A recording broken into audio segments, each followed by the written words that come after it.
Hey Vegas, thanks for joining us back here at Vegas Realty Check, your local Las Vegas real estate news show. I'm Trish Williams. And I'm Tiana Carroll. So welcome to our show. Today we are thrilled to have special guests in our show, Josh Galindo. Josh is a well-known figure here in the real estate Las Vegas scene, and he's got an impressive portfolio with over 79 rental properties, having flipped over 1,000 properties in the area and owning a brokerage with 85 agents. Not only that, he runs 5 different companies. With this extensive experience and successful real estate career, we are just thrilled to have him here and talk about his insight in the Las Vegas real estate market. And like always, we're going to start with our numbers for this week. So, Trish? Before we start that, thank you so much for being here, My Josh. absolute pleasure. Thank you for having me. Thank you both. So we're excited to talk Well about done. everything Good here intro. today. And, Well, Josh, listen. Great intro.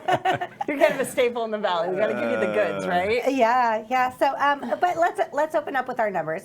So right now we have 4,035 single-family inventory on the market. Drop. Yeah. Yes, and before we go into like closed and reduced, one thing I do want to note is that withdrawals and back on the markets right now are very close to the same number. And we had a discussion yesterday around that. And what a lot of people are thinking is it's the same houses that are withdrawing and relisting, sometimes with the same agents to like churn it, start the days on market over because the market's doing better right now. But those numbers are kind of false, because if you look at the numbers, they were, I think it was like 120, or I should have wrote down the actual numbers, but they're very much like within just a few digits away from each other. So I think that those are the same houses coming back on the market. It's a good observation. Yeah, absolutely. And then our closed units? Yeah, we got 595 of those closed units last week. So we're still teetering around the same amount of properties being sold, but our inventory is going down each and every week. Ticking down slowly. It's not a drastic shift, but it's shifting. Yeah, and one of the lowest numbers I've seen in price reductions yet is 87 for the week. Which, Under 100. That's crazy. When I saw that too, I was like, oh, so we're coming in right at market. And we're gaining a little bit of appreciation, which I love. yeah, absolutely. People are pricing right, and the houses are selling. Like, the market's picking up again. Absolutely. Yeah. Yeah. No, it's funny to hear you guys dissect these numbers so in depth. My one number I look at is just single-family residential inventory. Yeah. So I've never actually looked at all these other things you just mentioned. There's other numbers, I never Josh. thought about like paying attention to the price reductions and seeing if what the market demand is. But I can run my business based off of the data that I look at. So Yeah, absolutely. And whatever works for you is the formula that works, right? It's we can dissect them all different kinds of ways, but it's in the end it's whatever works and whatever keeps the ball rolling.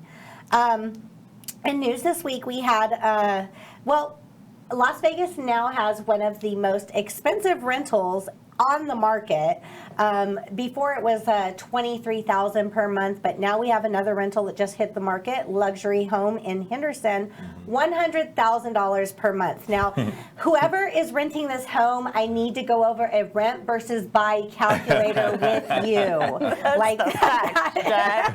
Because I really don't know what kind of investment this is going to be. I mean, it does have They're trying to fly under the radar. If they're renting at $100,000, they don't want to be on paper anywhere. Yeah, exactly. 18-car garage, bowling alley, nanny quarters, indoor basketball court, 15,000 square foot, 2.2 acre McDonald Ranch.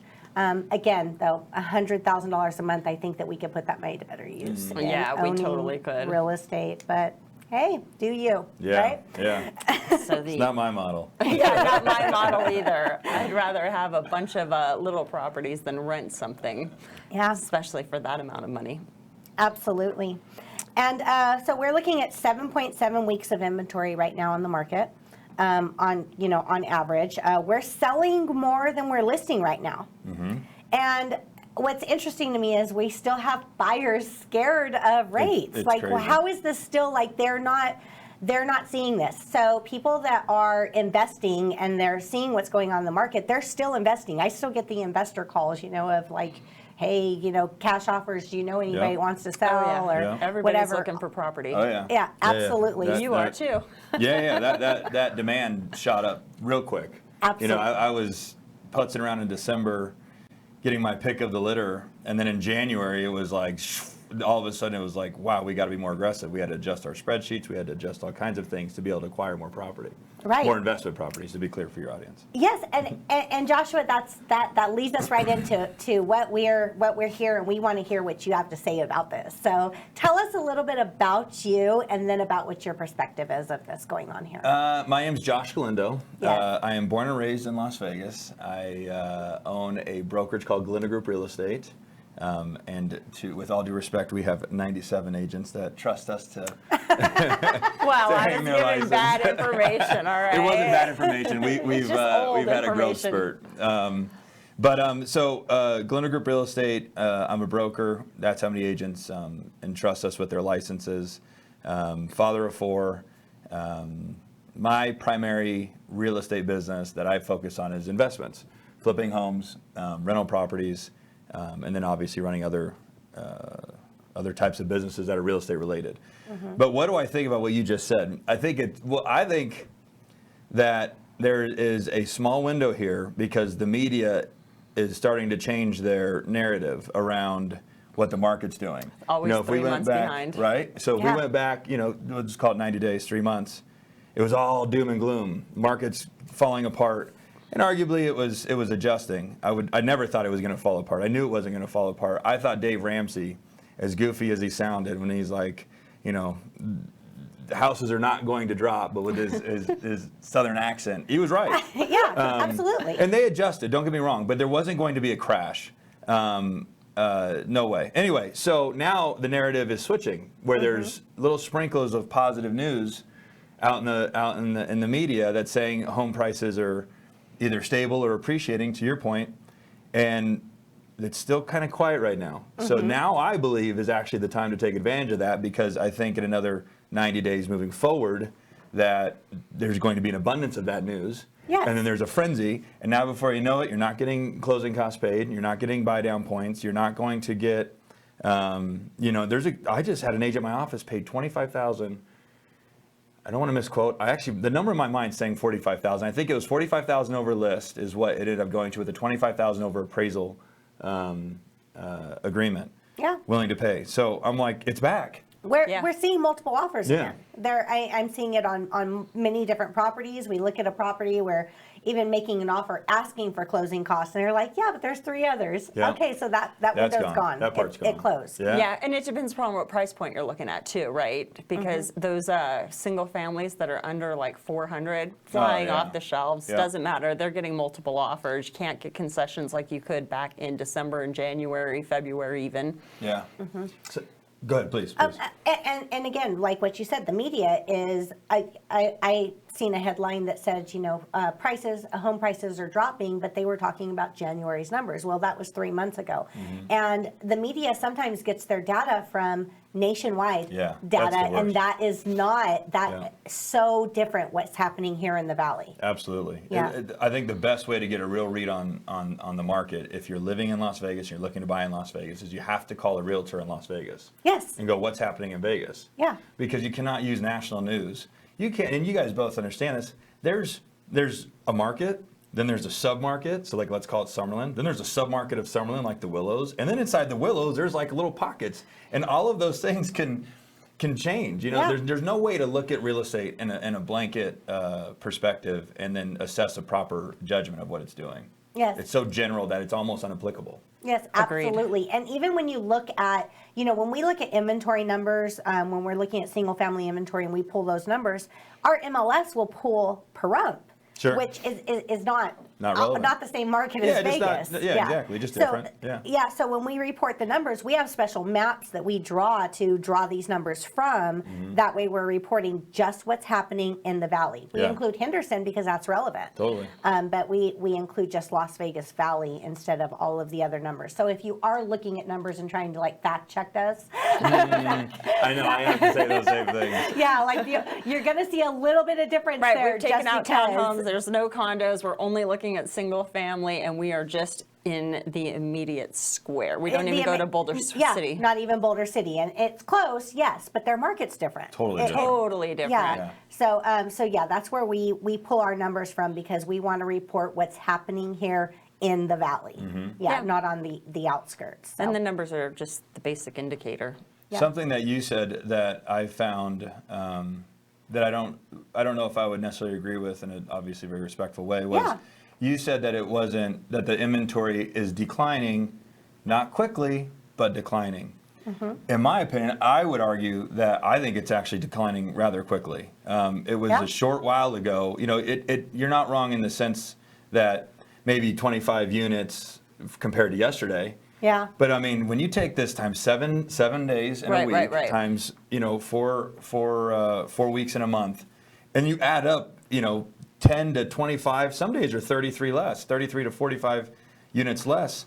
It's substantial. Like it wasn't very long ago that I was looking at it going, man, is it going to break back into the 4s? Yeah. And then now we're talking about breaking back into the 3s. Yeah. Every week it's lower. Because it's been about a month. We went from 4,444 down to just over 4,000 in a month. And here's how I like to create real good perspective is if we, rough numbers, nobody quote me, not you, but Wait, your I'm going to audience fact check you. Let me get my phone. If we go, this is what I recall, because that indicator is real important for my flipping business. So I watch it just like it sounds like you two do. In January, February, March 2022, I recall at one point inventory, single-family residential, only in Vegas, not including Boulder and Pahrump, of 1,800. Yep, 1,800. That was our number. That was March last year. Okay. That was March of last year. Then in fall, we got over 8,000. And that was where I was going next. Because you got to create perspective for the viewers. They probably have perspective. They watch your show often. But that what does 4,000 mean? And then to create even bigger perspective, I like to use percents. Okay. So if you go up to over 8,000, as you just mentioned, and then you cut it in half, that's a huge... That's not like it just tickled down. It's 50% of what it was. Yes, absolutely. At 4,000. That's crazy. And then the other way you can make a good argument too, when it goes from 1,800, we're like, well, it's going up. No, it didn't just go up. It went up like 300%. Yeah. It went from 1,800 to 36, from 36 to 60 something, and so forth. Yeah, and this is all just within a matter of months. Yeah. Well, we're still Isn't it wild it hasn't even been a year. Could just buy it. Well, it's this wild roller coaster ride. The real is. estate market is always going up and down, and you're riding that ebb and flow like surfing. I love it. Yeah, and going back to like the rates. Interest rates they're starting now. Buyers are finally starting to get in the mindset where it's irrelevant. The cost is going to be what the cost is. Yep. Right. But the rates, initially rates were, everybody was so caught up in the rates. They were scared. They were saying they can't, it can't be affordable. But it just took a little bit of time for us to restructure things a little bit. I think. Forgive me. Go ahead. No, go ahead. Go ahead. You're the guest. Okay. I talk a lot. I felt that just everybody sobered up. Yeah. It was kind of like prices adjusted appropriately so that the affordability came back. Because obviously, peak pricing mixed with a 7% interest rate is going to make things a lot more difficult to afford. But the other reality is that's why I say sober up, because I had some rental properties. I pulled money on that. We're at 2.37%. Yeah. Like that's that's insane. Yeah. So I remember my first home, 6% is totally reasonable. And if you look at history, in 2019, we were roughly in the same space that we're at now, interest rate wise. Yeah, 5.5% was Right. 2018. I know that for sure because I bought a home at that point. And 19 is when the 5.5. rates bumped a little bit. So Yeah. they pulled them up. So if you get a little bit of a buy down in this market, you're right back to where it was. I just think people are realizing that this is what it is to purchase a home. Yeah, and they're still paying $100,000 a month for rent. No, Well, somebody will. I don't know who that person is. Still, no, even the average, just a one-bedroom rental in Green Valley is $1,400 a month. Right. So when you take that into perspective, that again, you see it now all over social media. That's 100% interest rate. Absolutely, and I believe that. Some just, people don't want to believe it; they don't understand it. But yeah, that is. Absolutely, it's that is the facts. But those are with people are paying that amount for a rental on an apartment that's going nowhere. Why would they not buy a home? Mm-hmm. Absolutely. Buying a home, it's funny because I'm doing all this social media stuff for that new coaching and mentorship brand that I'm building. I am Josh Galindo. Yes. So we went and drove 2 houses that I let go in 2000 in the downturn. Yeah. And I didn't let them go necessarily. I did a short sale on them both. But I drove this one. I remember one was my very first house I ever bought. The other one was a house that my move-up house. And I literally walked up to it. I never had this feeling before. It was interesting. And I was like, the only regret I had was not still owning these. Yeah. Yeah. Because real estate always, it goes up in the long term. And it's proving that right now. Yeah. Like we got to get a little snapshot of what real estate does long term, but in a shorter snapshot. It went up, a little bit down, and now it's going back up. Yeah, you just gotta ride it. You just gotta ride the wave through. The market's going to dip, but it's same with stocks. You don't sell the stocks when they're dropping. That's right. It's gonna dip. That's when you realize you're lost. Yeah, and you just gotta ride it through. It will always come back because you go back to and I know I've mentioned this before on the show, but my grandparents bought a house for $50,000. You know, when I was a little kid, they might have even bought that before I was born. But I remember growing up in the house. Yeah, here in Vegas. What would you say it's worth today? Right now, it's worth about $950. $950? Holy cow, that's a lot more than that. That's a pretty good return on investment. You get to live here for a lifetime, and then you have all this cash at the end. Yes, so this was, it was a huge home. When I was a child, this home was on Sahara and Rainbow, outside of Vegas. Yeah, you right, didn't, sure. yeah, that was like leaving town to get to. Dirt road and to get there. in the middle of nowhere, it's like half of a cul-de-sac was their home. Big, huge, massive home, has a guest house, all of these things. But over time, the investment can't be bad. Yeah. It can't go wrong. And I think where people aren't educated and the fear is still in their system, this is a much longer explanation of what I'm going to give, is if you can get long-term financing, stable long-term financing, then you can weather any of those storms and see what we're describing, which is that real estate over the long term will always be a good investment. Where people got stuck in this last round was they bought a home in 2007. If you do the math, it's actually interesting with a 5171 arm. Oh, yeah. Right. So it came due. If you do the math from 2007, 8, 9, 10, 11, 12. When was the bottom? 11 and a half, 12, right? Yeah, Okay. absolutely. 5-1-year arm. Yeah. Yeah. They had but they had 30-year mortgages. Like I would have kept both of my houses, but my interest rate shot through the moon, shot through the roof, and I couldn't afford them, and I couldn't keep them. Yeah. But if I had a 30-year fixed mortgage on it with a predictable payment, I would have been able to keep all of them. So we had at the time, and this was all before I even got into real estate. But at the time we had an arm too, and it got up to, I think it was like 13% at some point in time. It was. Did you hold on to it? Yeah, it was crazy. We did. Good for you. We did. It was Countrywide. I sent them. It's been a minute. Yeah, I sent them a series of threatening letters that we were walking, and they were at the point where they were like, they didn't want anybody to leave. They were like, please don't go. So they fixed us down to a 7%, and they said, we'll fix it for 2 years. And I was like, sure, that's good enough for me. Good. So we kept it. We wrote it out. Do you still own that house? So we sold it a few years ago, but we sold it when it had recovered. Okay. Yeah. Well, there you go. I wanted to make that point. Yeah. No. What Absolutely. you just described was this, and then with time you were healed. Yeah. We sold it. We sold it when we recovered. What I'm getting at here, because I might be getting a little bit too in the data, is that buying and owning real estate is the best decision that you can make, and not to let this fear of interest rates and pricing adjustments and all this other stuff keep you from owning. Yeah, and it's the best retirement plan. It's the best. There's more security. And again, bad financial advice maybe. I don't know. I'm not a financial advisor, but I see so much more security in owning real estate than stocks and bonds and I don't own any stocks or bonds. Yeah. All of these things that you can't live in. You can live in a house. Yeah. Yeah, I'm a bad stock and bond person because I'm like on the app every day. What's it doing today? What's happening? What's happening? And you can't. It's like real estate. You just got to buy it and let it go. And then if something dips, buy then. Yeah. Could you imagine if real estate moved as quick as stocks? You'd have an anxiety attack. I don't know. It feels like it moves pretty quickly since we hit 2020. But your stock drops. Like say you have I don't know, a stock in.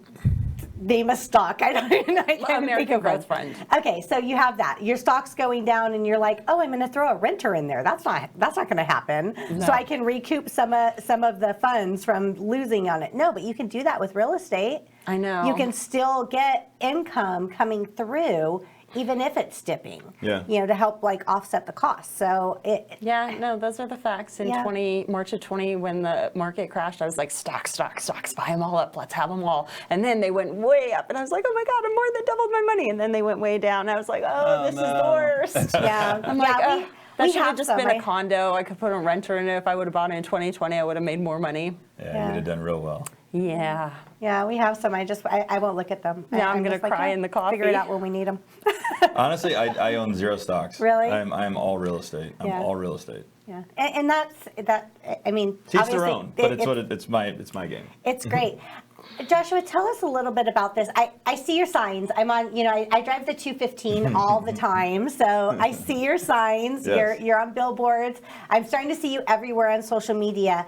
I am Galindo. Tell us a little bit about this and what you're doing. So I am Josh Galindo. I have an interesting, so the social handles are I am Josh Galindo, and they're Okay. across all social medias, which is TikTok, YouTube Shorts, Instagram, Facebook. Something that a lot of people may not know about me, but I was raised by a single mother. Dad left when I was 1, and my sister was 3. Never came back. It wasn't like Dad sent birthday cards and picked me up for soccer practice and then dropped me back off. Dad left and never came back. Period. Yeah. So my mom had to raise us alone, and she did an amazing job doing it. I built these interesting belief systems around all of that turned me into a troubled teen. And as a troubled teen, I got myself into a lot of trouble, and then my mom had to make a decision. She's either like, Josh is going to kill someone, kill himself, or go to jail. So she coordinated a transport team to kidnap me out of my bed in the middle of the night. Okay, so this is what the I was Super kidnapped mom. is. Okay, I love her. I'm so excited. Tell us more. I do this to my kids. Well, it's a very effective tool, But so literally 3 a.m. after having run away a bunch of times, I came home. I won't. There's a lot of detail to the story, so I'll do my best to make it quick. Come home. Hi mom, all the shame in the world from having scared her to the death. And now that I'm a parent, I could not imagine not knowing where my kid was for a week. Oh my gosh, I know. Super fun when it comes back around. So good luck with that, buddy. I know, that's what she tells me often. Yeah. So come home, go to bed, and I wake up to two men holding my arms like this.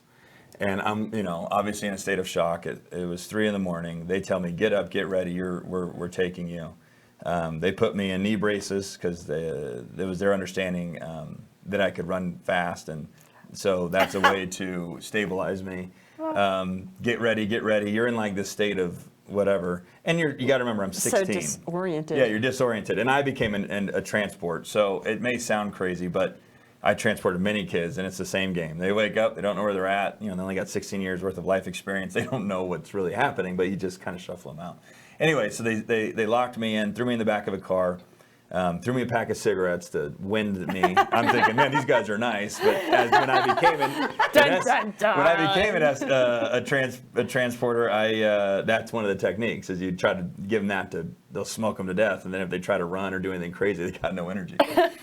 So anyway, they throw me in the back of the car, take me to McCarran Airport. I waddle through the airport, get into an airplane, fly me to San Diego, rent a car, drive right into Mexico. And I lived in Ensenada, Mexico, in a lockdown facility for 16 months. Wow. So this wasn't like an overnight scare no. you. This was like a thing. It was a results-based program that I like to summarize as like a rehab. Not that I had any drug issues, or any addictions, but I had behavior issues. So it was a rehab, a boot camp, and a long-term school. Boarding school. Thank Yeah. you. Boarding school. But it was extremely strict. Like you couldn't talk without permission. You couldn't get up without permission. You couldn't go to the bathroom without permission. You couldn't talk unless there was a group of 3 because they didn't want anybody to have secrets. So somebody would break. There was a point where I didn't say one word for 4 weeks because when I said I didn't say one word, I mean I didn't say one word. You're like a monk. If a kid tried to escape, they put the whole facility on lockdown facility, and it was called silence code, Código Silencio. So it was silence code, and right when they brought all of the kids back to take us off of silence code, another kid tried to run. So they put us all back on silence code. So what that taught me is it taught me a lot about how the mind works and what it takes to accomplish goals that you set your mind to. And then I got out, and then I fell back into trouble one more time, which is the last time. But what it did is it didn't allow me to finish high school. So technically I'm a high school dropout. I didn't go to college. And at that point, I was like, okay, I've burnt my last boat. I have to figure this out now. Yeah. And honestly, I think some of it was a blessing because I didn't have anything to fall back on. On paper, I was worth very little to an employer because he's like, this guy didn't even graduate high school, let him go to college. So the only thing I could tap into was my ambition and my ability to figure things out, and motivation and discipline, and tap into all those tools that I actually learned in Mexico. And I immediately got into real estate and figured it out and understood it and loved it, and have transformed my life and a lot of other people's lives in the city, and they would all be willing to vouch for that. And so at this point in my career, I feel like I've mastered the flipping game. I've done over 1,000 homes. I believe I have more than enough of financial freedom on a personal level with our 79 rental properties. Yeah. And so obviously you got to still maintain these things, and if you didn't go to work, you'd lose your mind. We all understand that concept. So you got to stay busy. But I was like, what can I do to really, now that I've proven it, because social media sometimes goes the other way. A lot of these gurus they live in an apartment. Yeah. They rent a car. They can speak well. They talk big, and then they're on social media selling products, and Yeah. that's how they get rich. And who am I to judge? But I didn't want to take that approach. I wanted to go and obtain wealth, learn life lessons, and be organic and authentic to the audience. So now I did what I believe the right way, which is go and learn the lessons, build a business, run a business, be successful in other aspects of your life, in all aspects of your life, and then go and teach people. And so that's what the I Am Josh Galindo brand is about. Is it's free advice. You can go to my social medias, and honestly, I'd love to tap into that person that's between 18 and 32. Because really, that's like where you're just the most lost. Yeah. I really felt the most lost. With all the ambition in the world and all the discipline and tools that I obtained from going to that school in Mexico, I still felt very lost. Yeah. I was trying to find my space in the world. I was feeling insecure. I didn't have a significant other. I didn't, am I doing the right things? So a lot of my information on these platforms is geared towards helping that individual find their way and at least stay away from the bad stuff. Yeah. And as long as you could do that, then life will put you in a good spot. And just my big thing is I want to make as much money as I possibly can on this planet, because I think that allows me to go and experience as many great things and help a lot of people. Yeah. And then be kind. Yeah. Just be kind. And that is a big part of it. And the other thing that I'm going to throw in there, one more reason that I think that I'm worthy of people listening to what I have to say, is I forgot to mention this, that's why I'm having to say this, is my wife got diagnosed with breast cancer in 2021. Oh, So with man. 4 little kids, 9, 7, 5, and 3 today, they're at that point, I think it was the other, it was 8, 6, 4, and 2. Man. But 16 rounds of chemotherapy, 25 rounds of radiation, Oh, my a little goodness. over a year of cold capping, and so so we didn't want her to lose her hair because we didn't want to tell the kids. So we had to go and find a way to preserve her hair through the chemotherapy. And there's this thing called cold capping where they put this I put this minus 40 degree cap on her head and change it out every 20 minutes for 10 hours of the chemo day. And what that concept is about is that blood that's chemo contaminated goes up, senses the cold, reverses course, and goes back down. So you never actually touch the hair follicles. So she was able to keep her hair. We thought that Wow, the after ability that much chemo, that's crazy. yeah, for her to be able to look in the mirror, see health, see hair, see a beautiful woman that she was able to manifest more health and beauty and abundance. And then obviously she didn't have to take on the guilt and shame and fear of what her kids thought, Yeah. that mom has cancer.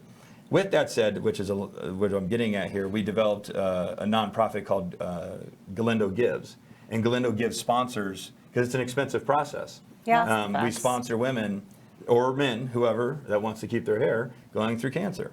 So That's that is the amazing. I Am Josh Galindo story. And what it is, I think I have a cool history that I've learned a lot of valuable lessons. And I want to be an open book to society and teach people and see if I can maybe help them miss a few of the speed bumps in this journey we call life. Yes, and that is wow. I have didn't my know- son tune in to follow you as well because Yeah. he's 18 years old. And Yeah. one of the things that I think right now for younger the younger generation, which is maybe not always, maybe not the way we grew up. we grew up where, if you got out of school and you went to college, you kind of would have a path or a career.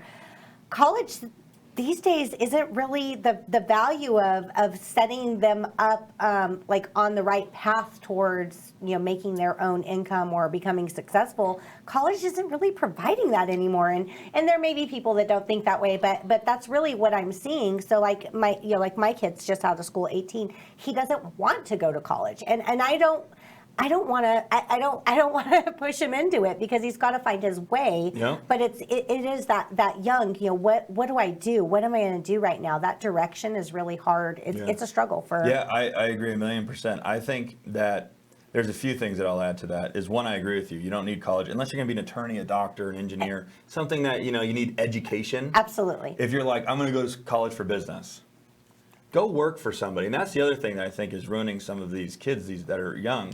Is there's this whole perception out there that having a 9-to-5 job or working for someone is all of a sudden a bad thing. Yeah. And that is not the case. I am an entrepreneur, but I have had 20 bosses on this journey. I've had investors, and every one of my investors were my boss. Yeah. I've had brokers, and they were my boss. I've had actual bosses when I worked in the restaurants and Bank of America and all these random spots. But I got to learn so many lessons in being an employee and being told what to do and being humbled.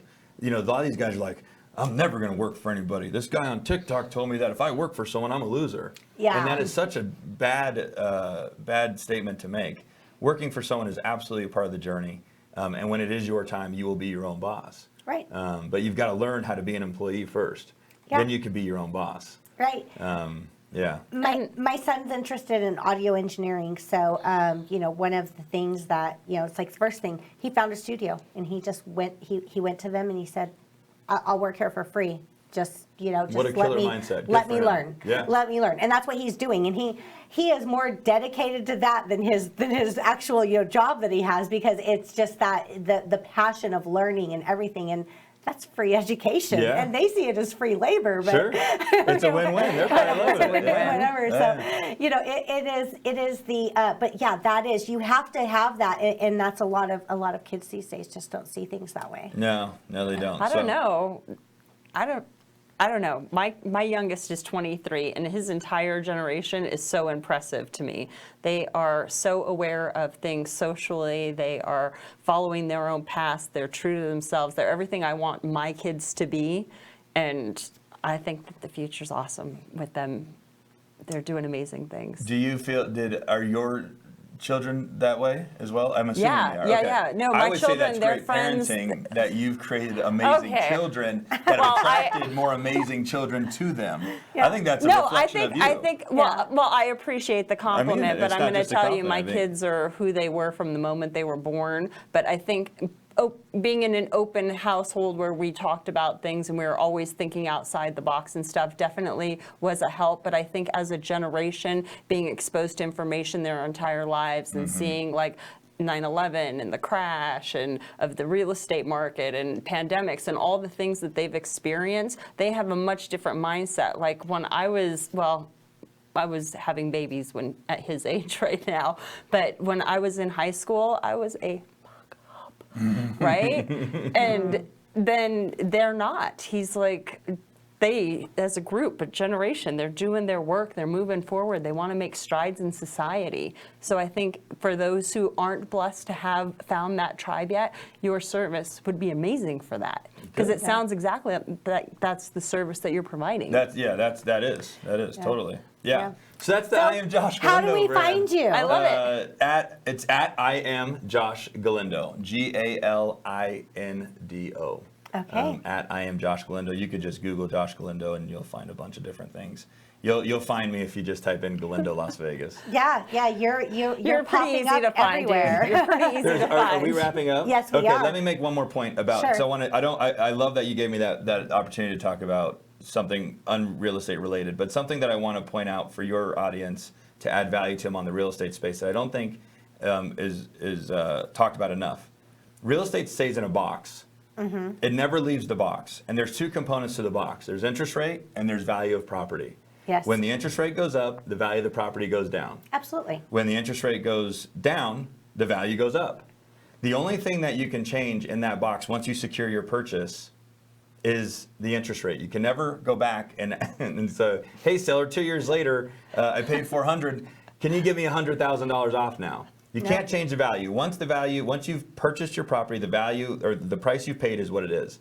But you can go back and you can change the interest rate because interest rates are things that move. Yep. So now, right now, yes, it may be expensive because the interest rate component of that box is a little bit higher, which means your value is lower. But as soon as that interest rate lowers, that value is going to go up and you'll be able to take advantage of that lower interest rate. It's very simple. And so, yes, I think now is a perfect time to buy. I think it is always a great time to buy real estate, but now I think it's a good time. Absolutely. And I agree 100% with that. I've tried to explain that in different ways, but that was a very good explanation of exactly that point. So thank you. Thank you both for having me. Thank you. Thanks for showing up. And so besides finding you on social, is there another way that you would like people to reach out to you? If you have if you're any real estate related questions or coaching or mindset or anything that is the easy number is 702-820-HOME, 702-820-HOME. And then, like I said, on the social, Google Galindo, Las Vegas, and you'll find me. You sure will. And if you guys need to get a hold of Tiana, how do people reach you? Hi, I'm 702-379-9948. It is my phone. It is attached to my hip always. If you want me, call me, text me. Don't email me, email her. You can email me all day long. But my phone number is 702-308-2878. Thanks, guys, for tuning in. Please watch, download, subscribe, tell your friends, and we'll see you next week. Have a great week, Vegas. Bye. Thank you.